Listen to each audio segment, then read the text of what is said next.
Hola. Bienvenidos de nuevo. El día de hoy platicaremos sobre una aplicación de la estadística inferencial denominada pruebas de hipótesis. Una hipótesis estadística es una afirmación sobre los valores de los parámetros de una población o proceso. Esta afirmación es susceptible de probarse a partir de la información contenida en una muestra representativa que es obtenida de la población. Uno de los detalles más importantes es formular de manera adecuada una hipótesis estadística. Regularmente, estas consisten en definir dos hipótesis, una hipótesis nula y una hipótesis alterna. Aquella afirmación que deseamos probar es lo que denominamos hipótesis alterna, y la negación de esta hipótesis es lo que denominamos hipótesis nula. Por lo general, existe algún tipo de información asociada a una población o proceso. Por ejemplo, seguramente revisas cuál es el contenido de una caja de alimentos. O al comprar alguna bebida trates de observar cuál es la cantidad de volumen.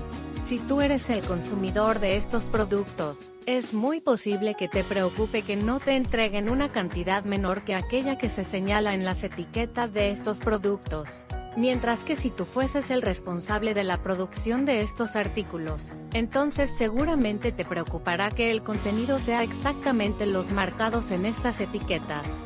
Supongamos que tú tienes un perro de mascota, y que acostumbras comprar el alimento para perros que aquí aparece. Y compras 20 cajas de este producto. Al llegar a casa, pesas cada una de las cajas y obtienes los siguientes datos. Al observar los datos, te das cuenta de que solamente 2 de ellas pesan más que la cantidad señalada en la etiqueta, mientras que las 18 cajas restantes pesan menos de esta cantidad.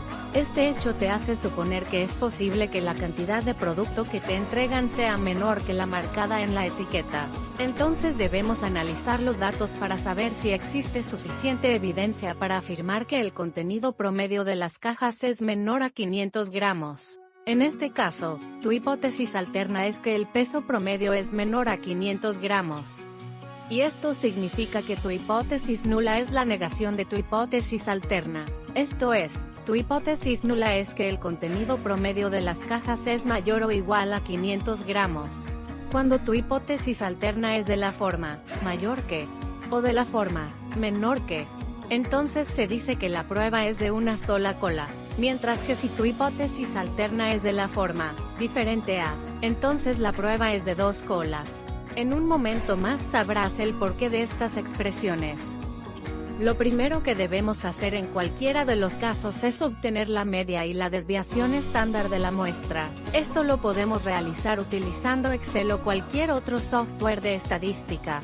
Recuerda que para anotar la media de una muestra utilizamos el símbolo X testada. Y para denotar la desviación estándar de la muestra utilizamos la letra S. La fórmula para obtener el valor del estadístico es la siguiente. En esta fórmula el valor de μ es el valor contra el cual estamos haciendo la comparación, mientras que n es el número de datos de la muestra.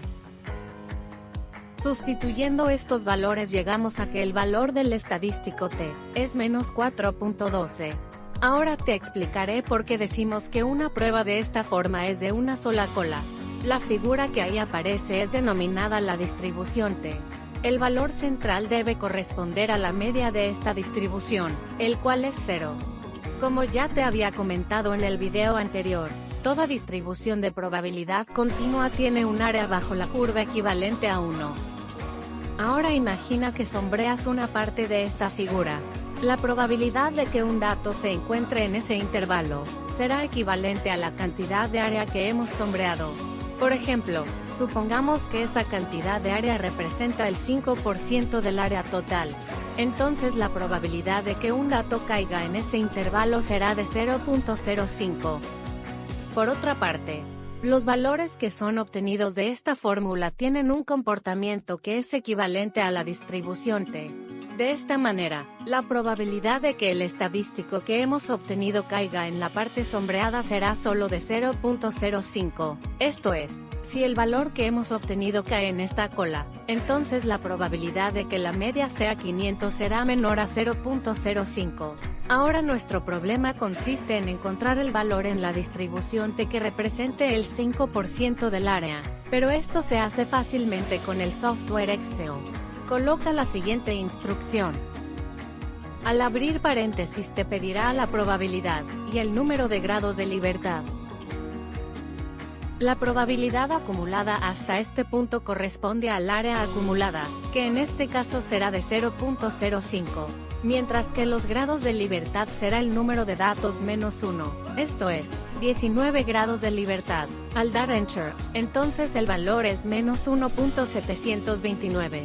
Esto significa que si el valor que hemos obtenido es menor a menos 1.729, entonces tendremos una confianza del 95% para afirmar que el contenido promedio de las cajas es menos de 500 gramos. Regularmente, las conclusiones se emiten en función de la hipótesis nula.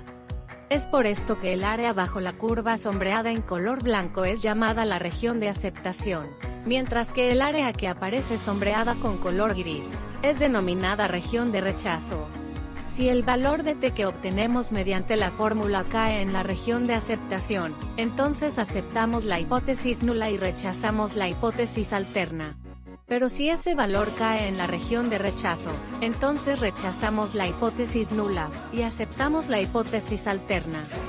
Como en este ejemplo el valor de menos 4.12 se encuentra en la región de rechazo, debemos rechazar la hipótesis nula y aceptar la hipótesis alterna. Esto es, has llegado a la conclusión de que el contenido promedio de las cajas es menor a los 500 gramos. Y esto lo puedes afirmar al menos con un 95% de confianza. Si deseas saber cuál es el grado máximo de confianza con la que puedes enunciar esta afirmación, entonces de nuevo utilizaremos el software Excel. Debes colocar en Excel la siguiente fórmula.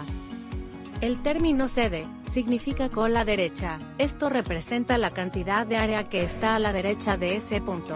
El valor de menos 4.12 es el que obtuvimos mediante la fórmula. El 19 representa el número de grados de libertad, que es el número de datos menos 1. Al dar Enter, obtenemos el valor de 0.9997. Esto significa que puedes tener una confianza del 99.97% de que el contenido promedio de estas cajas es menor a 500 gramos. Como puedes suponer, si nuestra hipótesis alterna fuese de la forma mayor que, entonces tendríamos la región de rechazo del lado derecho. Es por esto que a estas pruebas se les denomina pruebas de una sola cola. Pero si la hipótesis alterna es de la forma diferente a, entonces tendremos dos colas. Permíteme darte un ejemplo. Un gerente de una compañía de refrescos está preocupado porque la máquina que realiza el proceso de llenado de sus botellas está desajustado. Para él, es importante que sus botellas tengan un volumen de 1 litro. El gerente envía a tomar una muestra con el llenado de 16 botellas, y obtiene las siguientes cantidades. Estas cantidades están expresadas en mililitros. El gerente realizará una prueba de hipótesis para determinar si la máquina sigue desajustada. Él desea al menos un 95% de confianza en la prueba. Al igual que en el ejemplo anterior, lo primero que haremos será determinar la media y la desviación estándar de la muestra. Ahora te reto a que puedas enunciar la hipótesis alterna, y después la hipótesis nula. Espero que hayas llegado a las siguientes expresiones.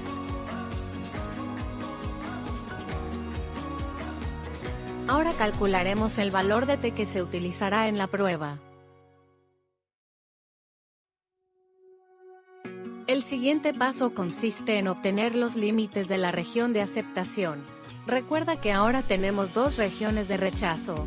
Dado que deseamos una confianza del 95% para probar la hipótesis alterna, entonces el área de la región de aceptación debe ser de 0.95. El 5% restante debe estar repartido entre las dos regiones de rechazo. Por lo tanto, cada una de las colas deberá de tener un área de 0.025. Para conocer los límites de la región de aceptación, debemos utilizar las siguientes fórmulas. Dado que la distribución es simétrica y está centrada en 0, entonces el valor será igual, pero uno de ellos será negativo y el otro positivo.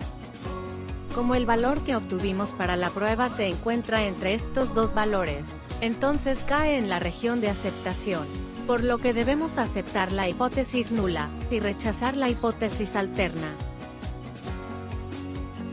Cuando esto sucede, entonces la expresión correcta es que no tenemos suficiente evidencia para descartar la hipótesis nula, y por lo tanto, debemos aceptar que la media es igual a 1000. Antes de finalizar, permíteme hacer una observación importante. En toda prueba estadística siempre existe la posibilidad de cometer algún tipo de error. Una de ellas consiste en rechazar la hipótesis nula cuando esta es verdadera. A esto se le conoce como el error tipo 1. El error tipo 2 sucede cuando aceptamos la hipótesis nula siendo esta falsa. Al primer tipo de error se le denota con la letra alfa, y al segundo tipo de error con la letra beta. Cuando diseñamos una prueba de hipótesis, entonces especificamos un nivel de confianza, que nos dará la probabilidad de la región de aceptación. Alfa es equivalente a la probabilidad de la región de rechazo. Es decir, si el nivel de confianza es del 95%, el valor de alfa será del 5%. Mientras mayor sea el nivel de confianza, menor es la probabilidad de incurrir en un error tipo 1. El error tipo 2 es mucho más complicado para poder medirse, pero regularmente este error disminuye mientras mayor sea el tamaño de la muestra. Bien, creo que por hoy es suficiente. Espero que este video te haya sido útil. Nos vemos pronto.